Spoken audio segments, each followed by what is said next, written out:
La noche del 23 de mayo contabilizaba el quinto día consecutivo de las jornadas de protesta y lucha que llevaban adelante los estudiantes de la Universidad Nacional de Córdoba. El barrio Clínicas estaba tomado en su totalidad y dos elementos caracterizaban a esa noche del 23: tensión e incertidumbre.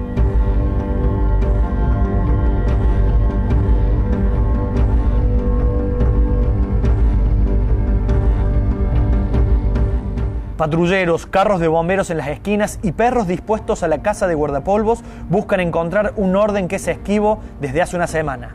Los estudiantes cercan los ingresos al barrio y realizan actos relámpagos. Ituzaingó y San Jerónimo, 9 de julio al 350. Un orador, una arenga, cajones de madera incendiados y decenas de detenidos que no logran escapar en el desbande general cuando llega la policía.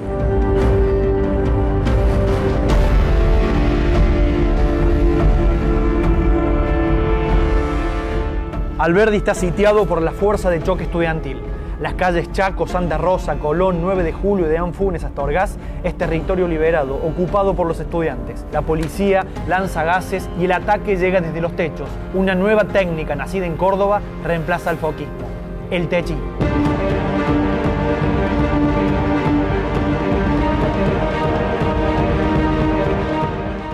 El techismo es la habilidad para desorientar al enemigo. Los ocupantes de las azoteas de zinc descolocan a la policía con sus ataques breves y feroces. Cuando la violencia estatal identifica un objetivo, en segundos la pronta víctima se desvanece en el aire del poniente y otros atacan desde el levante de modo inmediato.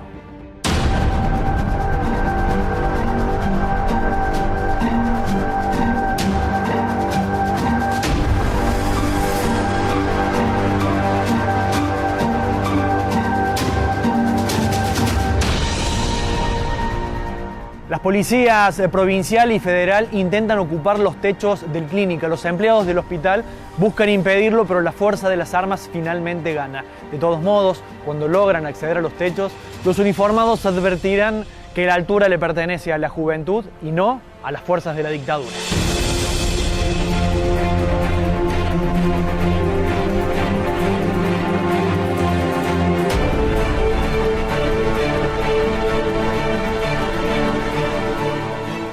Las veredas de Alberdi están repletas de escombros y de fuego. Desde los techos se gana la batalla y obligan así a la policía a replegarse desde la esquina de Santa Rosa y Neuquén hacia el Clínicas, donde se guarecen los hombres del odio.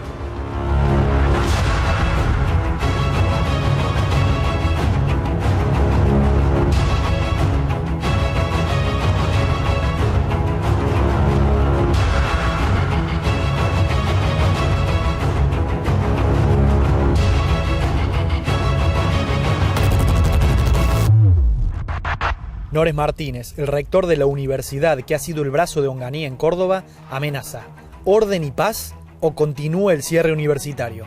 Los estudiantes encienden más molotov y se ríen del hombre, de sus 14 hijos y de su apellido patricio. Recluidos en el Clínicas, efectivos de la Federal salen en operativo comando a tirar granadas de mano a los techos.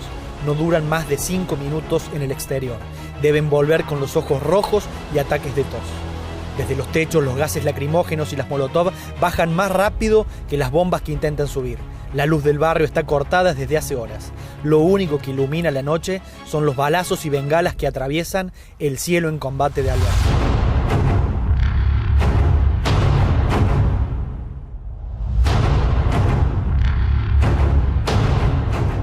Pasadas las 11 de la noche llegan los bomberos con un hidroelevador y reflectores.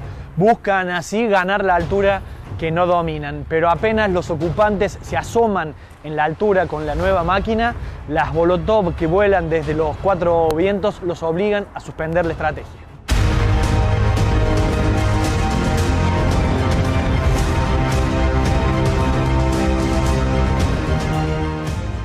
Héctor Crusta, que apenas tiene 18 y cursa la secundaria, es soldado techista en la esquina de 9 de julio y el viejo pasaje Clínicas, hoy pasaje de la Reforma. Allí cae. Se sabe de él cuando 3 personas abrazadas llegan al Clínicas. 2 arrastran al joven de 18, vecino de Alta Córdoba, que fue alcanzado por un balazo policial que le dio en la cabeza. La bala 1125, disparada por una 45, pega en la región maxilar de Héctor. junto a la nariz y recorre el rostro hasta alojarse en la región mastoidea, abajo de la oreja izquierda. Sobrevive para guardar silencio por 50 años. Apenas dice, ahora hicimos el Mayo cordobés.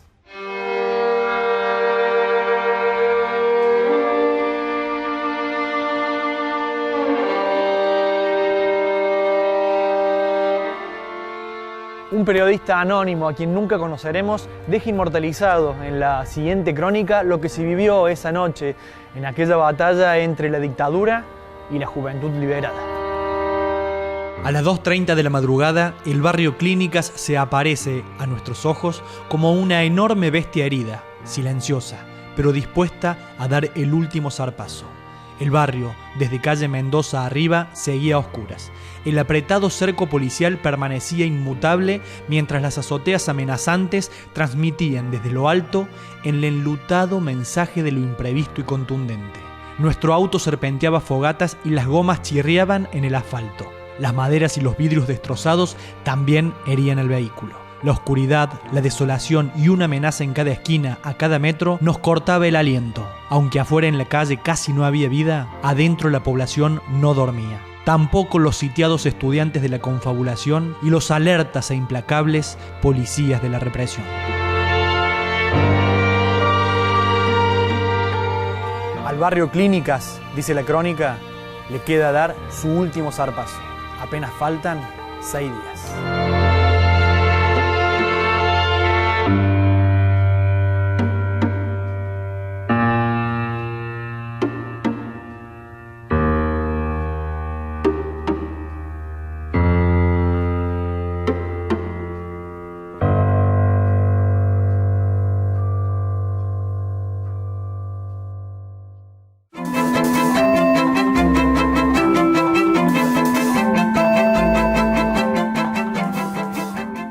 ¿Te trajeron los compañeros acá heridos de bala? ¿Y qué pasó?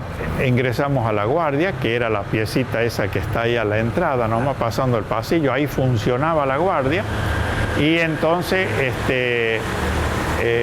mis compañeros deciden tomar el hospital, se cierran las puertas, se cierran todos los ingresos y se decide la toma del hospital en rechazo de toda la represión.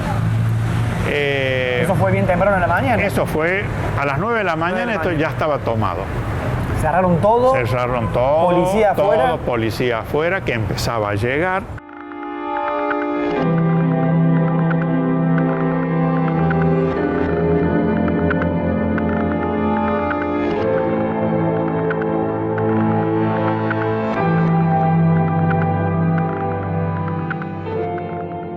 A la 1:30 ingresaron por el portón de ahí de calle Santa Rosa. Estaba todo vallado. Estaba todo vallado por dentro y lo lograron derribar. Los compañeros después me cuentan que andaban por las paredes, unos tratando de saltar para no ser detenidos porque se produjeron detenciones masivas. 150 detenidos hubo cuando lograron ingresar al hospital. El hospital, imagínate, es inmenso, así que entraban buscando estudiantes en todas las salas, en las salas del internado, así que indiscriminadamente había compañeros que se habían acostado en las camas para hacerse pasar por enfermos. Paciente, claro. Y bueno, pero reprimieron indiscriminadamente y lograron, trasladarme a mí al San Roque, donde estaba Sanidad Policial.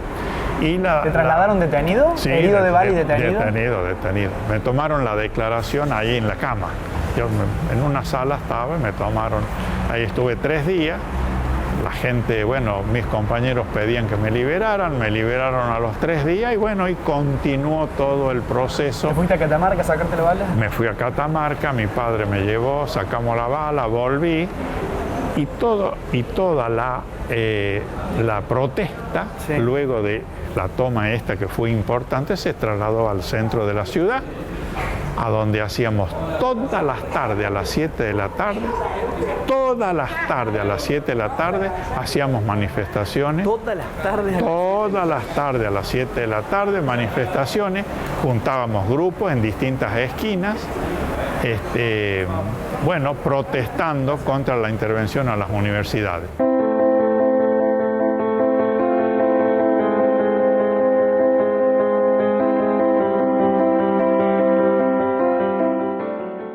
el detonante mayor y lo que mayor influyó para que la resistencia se concretara fue el asesinato de Santiago Pampellón el 7 de septiembre a las 8 de la tarde frente a Cinerama. Fue 15 días después de 15 lo días sucedido acá. después de esto pasó lo de Pampellón. Vos estabas ahí también. Estaba en esa manifestación.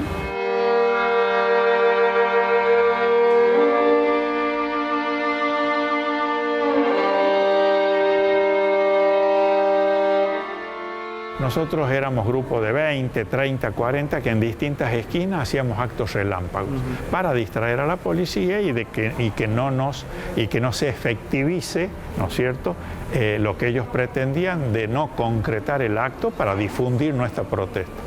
Entonces, una manifestación grande había en Colón, en Colón y General Paz.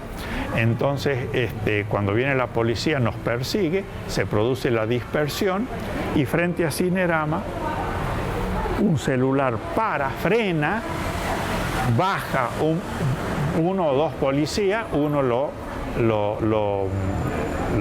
le dispara a Santiago Pampellón en la cabeza. A muy poca distancia, ¿no? Cae 2 metros, así. O sea, buscó asesinar. Un asesinato vil.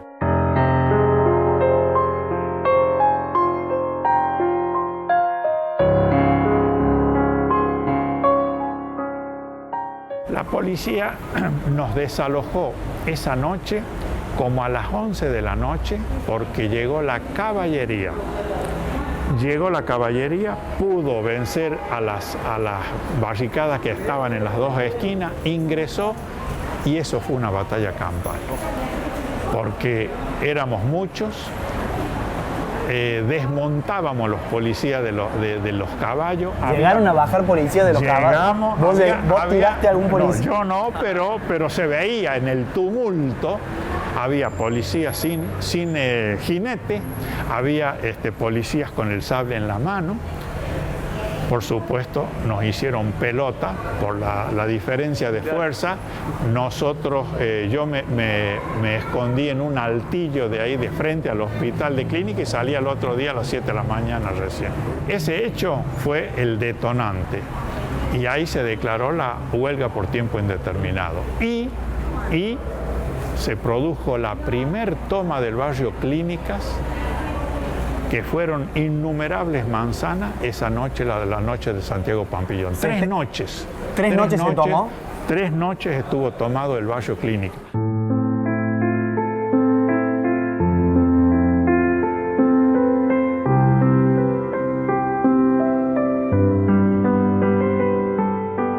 Esto fue 3 años antes del Cordobazo, lo que relatábamos antes. Claro. Y me decías, lo sucedido acá con vos y con Pampellón fue abriendo el camino hacia el Cordobazo. Es indudable que los sucesos del 66, de agosto y septiembre del 66, fueron el inicio de lo que terminó en el Cordobazo. ¿Por qué? Porque la resistencia estudiantil fue ganando adeptos, empezamos a tener, por supuesto, solidaridad, pero real, de los gremios combativos, y nació la unidad obrero estudiantil tan declamada por arriba y que en la práctica se dio en el Cordobazo. Frente a todo esto y después tu condición de médico que pasó por el Clínicas, ¿qué es el Clínicas en tu vida? El Clínicas en mi vida es mi casa. Yo acá luché, me formé como ginecólogo, después vino mi hija, se formó acá también. Todos mis mejores recuerdos de mis compañeros están en este hospital y en este barrio. Muchas gracias.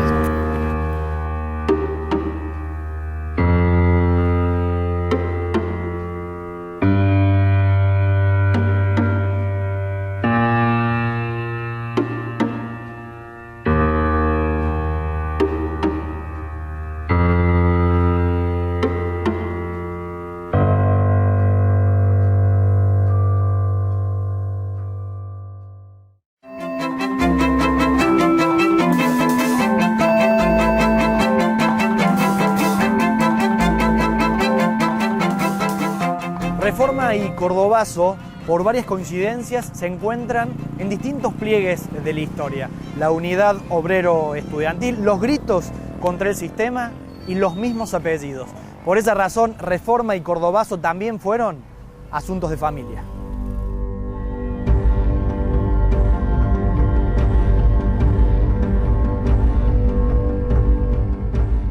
En la Reforma, los padres. Deodoro Roca, líder intelectual y político, redactó el Manifiesto Liminar, se batió a duelo con los antirreformistas y le otorgó al movimiento la potencia política e ideológica que lo hizo trascender en el tiempo. Seferino Garzón Maceda, líder estudiantil de la Facultad de Derecho, impulsor de las protestas, firmante del manifiesto. Se enfrentó a su propio padre, referente del conservadurismo cordobés. En la icónica foto de la Reforma en el techo del viejo rectorado es el que sube a la derecha. Antonio Nores, hombre del patriciado cordobés, empresario de medios y referente laico del poder eclesial. Ocupó distintos cargos públicos y el 15 de junio fue elegido rector de la UNC por los antirreformistas. Enfrentó a los estudiantes y debió renunciar.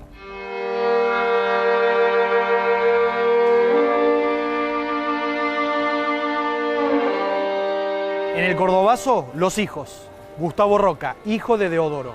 Abogado con tendencia a las defensas políticas y gremiales. Compartió estudio con Lucio Garzón Maceda en la calle 25 de Mayo al 36. Desde aquí representaban a la mayoría de los gremios cordobeses y a sus principales figuras. Y según un archivo secreto y desclasificado de la CIDE, Gustavo Roca, el hijo de Deodoro, participó del denominado Consejo de Paraná, en donde los máximos dirigentes de izquierda resuelven la elección de Córdoba para el Cordobazo. Y según supo contar el exgobernador Eduardo Angelos, Roca sabía del Cordobazo antes del Cordobazo.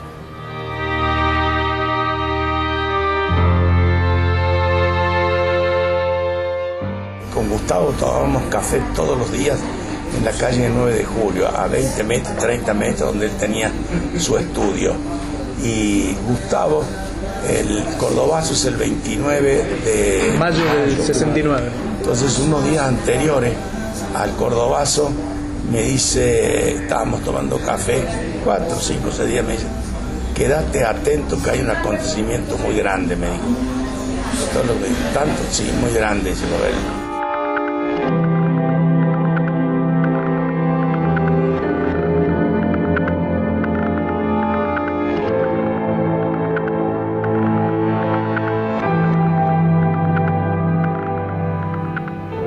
Los hijos mayores de Roca recordarán a su padre a bordo del Fiat 600 familiar atravesando la ciudad una y otra vez ese 29 con Atilio López y Agustín Tosco. En cambio, Manuel, el menor de los Roca, recordará ese atardecer del 29 viendo juntos las fogatas de Alberdi. Durante el Cordobazo, ¿ustedes ya vivían acá? Exactamente, nosotros vinimos a vivir acá en el 69, sí, antes del Cordobazo. Antes del Cordobazo. Y yo fuera de cámara te contaba la anécdota. En esta casa había una terraza arriba muy grande. Y un día del Cordobazo mi papá vino porque estaba perdido. Durante el Cordobazo. Durante el Cordobazo estaba medio escondido. Porque tenía una vinculación. Y tenía una vinculación muy grande con los sindicalistas, claro, con Tosco, con Atilio, con toda la gente que armó el Cordobazo. Tanto mi padre como Lucio Garzón Maceda. Y me acuerdo, yo esto sí me acuerdo patente porque es un recuerdo que lo conservaré para siempre. Un día vino mi viejo, subimos a la terraza y se veía el humo de la ciudad. La zona de Alberdi. Sí, la zona del centro, Alberdi. Y yo era chico, habré tenido 5 o 6 años. Y le pregunté a mi viejo, le digo, ¿qué es ese humo? Y me dijo, eso es la revolución.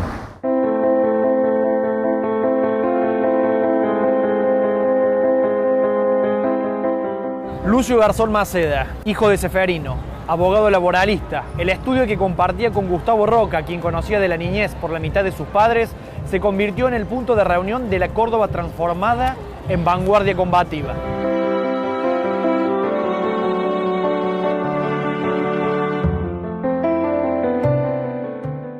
López, Tosco y Torres eran sus representados y además de las defensas jurídicas compartían estrategias políticas. Y del mismo modo que el archivo desclasificado de la CIDE pone en cuestión la figura de Gustavo Roca, el hijo de Deodoro, como mentor del Cordobazo, una vieja anécdota contada por el mismo Lucio Garzón Maceda tira por la borda esa idea de un Cordobazo improvisado.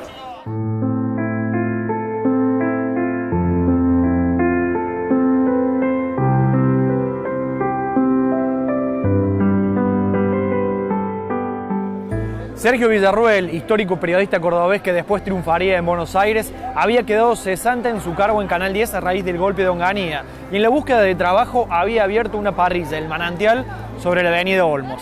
2 días antes del Cordobazo, Atilio López, Garzón Maceda y otros sindicalistas fueron a almorzar a lo de Villarruel, que escuchó de refilón que algo tramaban. ¿Qué va a pasar el jueves?, preguntó el periodista, impulsado por su oficio, a lo que López respondió: va a haber un gran despelote, dijo Atilio López. Los protagonistas del Cordobazo, allí en El Manantial, dibujaron en un mantel blanco los movimientos de cada gremio, relataron también cómo los trabajadores y estudiantes estaban siendo entrenados en el armado de Molotov, incluido Tosco, y el propio Villarruel se comprometió a pagar una cena si todo era cierto.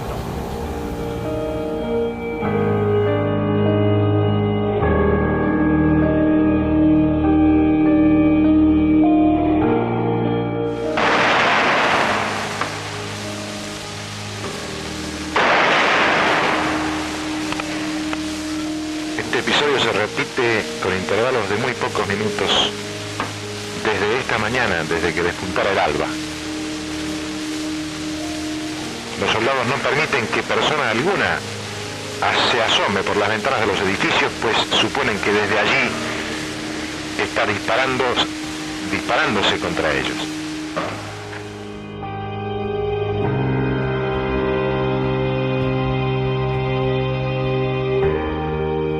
Villarruel cubrió la noticia los 2 días para Canal 13 y al poco tiempo se convirtió en la cara del canal porteño. Nunca pagó la cena y Lucio Garzón Maceda terminó preso junto al resto de los líderes sindicales.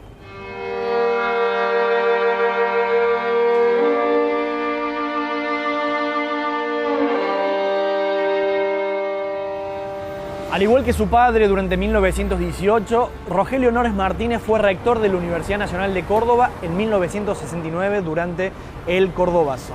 Cuando su padre fue destituido por los reformistas, Rogelio apenas tenía 12 años. Después va a ser ingeniero, gobernador de facto en 1962 y director del diario Los Principios.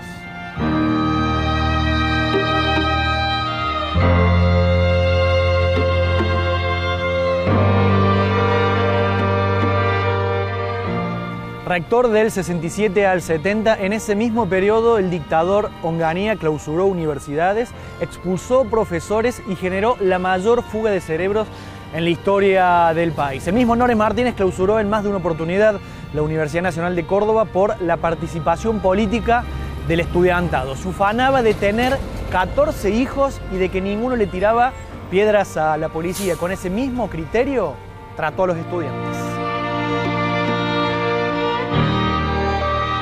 Así como a su padre se lo llevó puesto la reforma, Rogelio cayó bajo el peso del Cordobazo. Pese a eso, su nombre bautiza una de las principales avenidas del sur de la ciudad y, como si fuera poco, atraviesa toda la ciudad universitaria.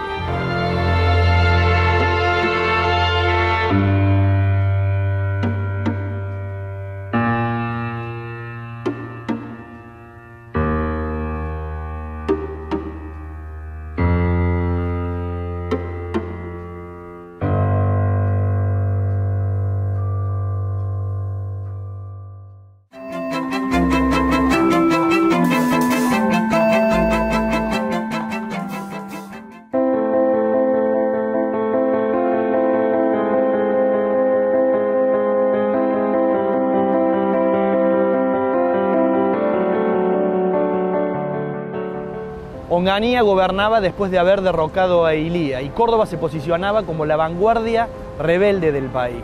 Y los radicales, con Víctor Martínez, Eduardo Angelos y Ramón Mestre, todos clandestinos, hablaban de un camino inevitable, la revolución antiimperialista.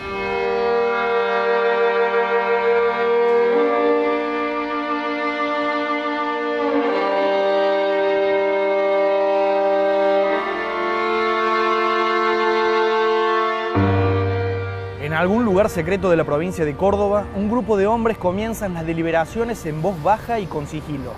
Realizan este 23 de mayo de 1969 el primer Congreso de Actualización Doctrinaria de la Unión Cívica Radical. El Congreso es clandestino.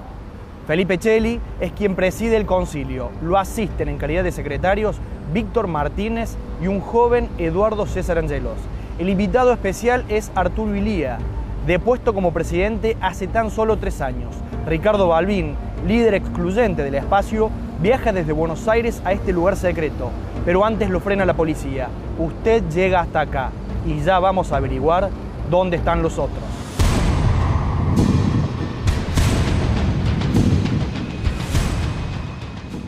El gobierno de Onganía es, coinciden los radicales, un gobierno torpe. En plena dictadura le dicen torpe al dictador. Illia escucha sentado mientras todos lo miran y le dicen: usted, maestro, y nuestro partido hemos pagado el precio a su función de detener los intereses extranjeros. El recién fallecido Justo Páez Molina, gobernador de Córdoba hasta el golpe del 66, es recordado por un militante principiante llamado Ramón Mestre.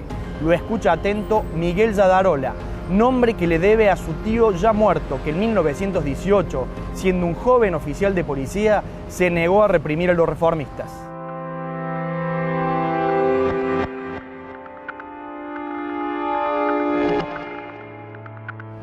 El partido, en algún lugar secreto de Córdoba que nadie sabe cuál es, avala la lucha revolucionaria en la que el pueblo de la patria deberá intervenir para cambiar las estructuras.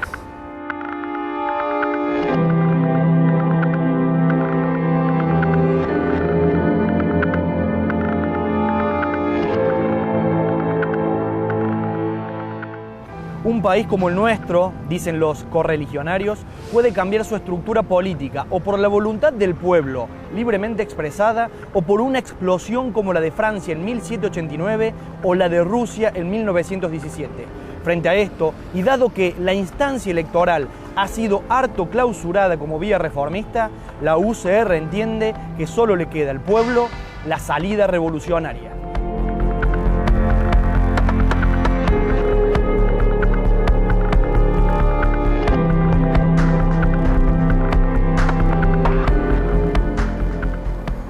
El cierre del Congreso está previsto para el 25 de mayo, pero el 24 a las 6 de la tarde llega al Palace Hotel de la Cumbre el comisario del pueblo y les dice, sin violencia, pero con firmeza: muchachos, esto se terminó.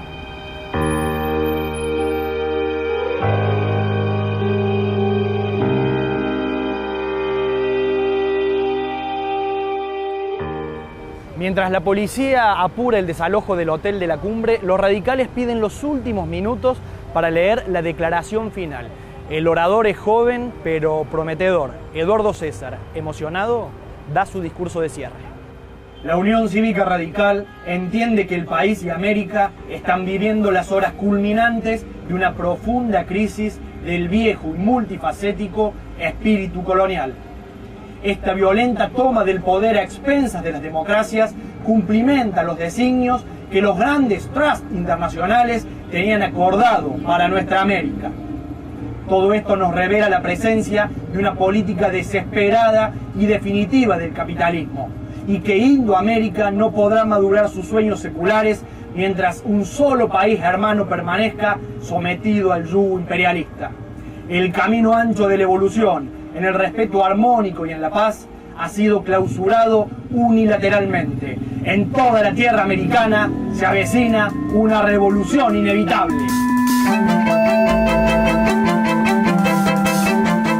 Tan solo 4 días después se produce el Cordobazo.